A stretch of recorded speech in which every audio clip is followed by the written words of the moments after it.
नमस्कार साथियों, समाधान के YouTube चैनल पे आप सभी का एक बार फिर से स्वागत है। और अगर अभी तक आपने मेरे चैनल को सब्सक्राइब नहीं किया है तो आपसे नम्र निवेदन है कि आप चैनल को मेरा सब्सक्राइब करें और इस चैनल को ज़्यादा से ज़्यादा शेयर करें। और अगर आपको वीडियो अच्छा लगे तो कमेंट बॉक्स में भी हमें फीडबैक दें। और आज जो न्यूज़ है आपको बताना चाहेंगे NDRF के बारे में। NDRF की टीम गिरिडीह जिले पहुंची है, जहां विभिन्न जगहों पर विभिन्न ब्लॉक जाकर प्रशिक्षण देने का काम कर रही है, लोगों को जानकारी दे रही है। और इसी संदर्भ में आज बेंगाबाद में +2 हाई स्कूल बेंगाबाद में भी NDRF की टीम ने बच्चों के बीच साथ ही शिक्षकों के बीच प्रशिक्षण दिया और इस पे एक स्पेशल रिपोर्ट बनाया गया है, आप देखें। और आज राज्य संपोषित +2 उच्च विद्यालय में NDRF की टीम पहुंची, जहां पे छात्र छात्राओं को प्रशिक्षण दिया गया। आपको बता दें कि राष्ट्र आपदा मोचन बल और सुरक्षा नागरिक एक पुलिस बल है जिसका निर्माण आपातकाल या आपदा के समय विशेषज्ञता और प्रतिबद्धता के साथ संगठित होकर प्रभावितों और हताहतों के भले के लिए काम करना है। भारत में आपदा प्रबंधन की शीर्ष संस्था NDMA यानी राष्ट्र आपदा प्रबंधन अथॉरिटी है, जिसका मुखिया प्रधानमंत्री होते हैं। भारत के संघीय ढांचे में आपदा प्रबंधन का जिम्मा राज्य सरकार के कंधे पर होता है। केंद्र में गृह मंत्रालय, भारत सरकार सभी राज्य इकाइयों में समन्वय का काम करती है। बेहद गंभीर आपदाओं में केंद्र सरकार की जिम्मेदारी होती है कि वो प्रभावित राज्य के आग्रह पर सैन्य बल, NDRF, वैज्ञानिक उपकरण, आर्थिक मदद, केंद्रीय पैरामिलिट्री बल व अन्य तमाम तरह की विशाल स्तर की मदद राज्य में भेजे।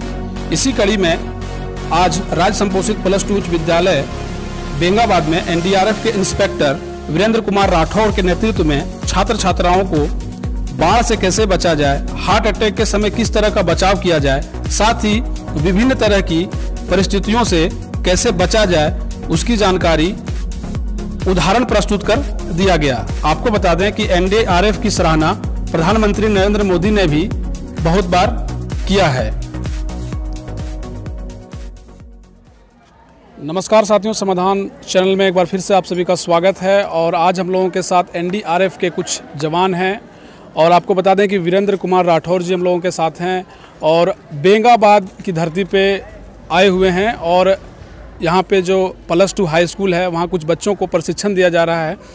आप देखते होंगे हमेशा आपदा प्रबंधन होती है और कहीं ना कहीं बहुत से ऐसे लोग ऐसे चीज़ों के शिकार हो जाते हैं जबकि वो कुछ कर सकते हैं। ऐसे में आज जानेंगे वीरेंद्र कुमार राठौड़ जी से कि क्या हो सकता है। सर, आप बेंगाबाद की धरती पर आए हुए हैं, क्या प्रशिक्षण था, क्या बच्चों को संदेश देना चाहते थे? जी, हम लोगों का यहाँ पर मेन मकसद ये है कि हम लोग गिरिडीह में दिनांक 22/1/2016 से लेकर 2019 से लेकर के 2 फरवरी 2019 तक एक एरिया फैमिलाइजेशन के लिए हमारी टीम आई हुई है यहाँ पर।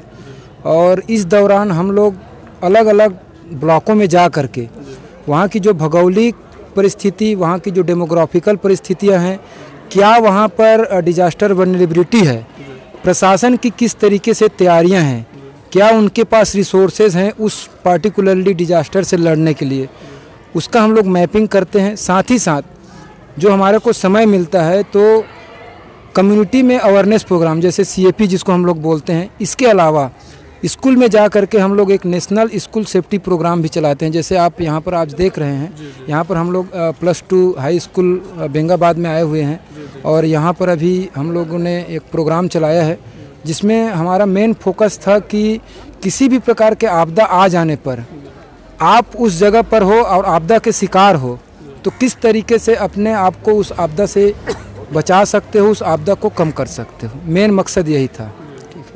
जी, अभी कुछ देर पहले प्रशिक्षण जब आप दे रहे थे तो हार्ट अटैक के बारे में कुछ बातें आप बता रहे थे। आप मेरे दर्शकों को भी बताएंगे कि मतलब उस परिस्थिति में क्या किया जाए, संक्षेप में अगर आप बता दें। जी, मेन इसमें जो हम लोगों का जो हम लोग प्रशिक्षण देते हैं उसमें हमारा मुख्य मुद्दा रहता है प्री हॉस्पिटल ट्रीटमेंट सिखाना। किसी भी प्रकार के जो विक्टिम्स जो होते हैं, कोई रोगी मिलता है तो जब हॉस्पिटल में हम जाते हैं तो हमारे को तो प्रॉपर वहाँ पर फैसिलिटी मिल ही जाता है, लेकिन उससे पहले पहुंचने से अगर उसको प्राथमिक उपचार मिल जाए तो उसका होता यह है कि उस पेशेंट को हम जान बचा सकते हैं।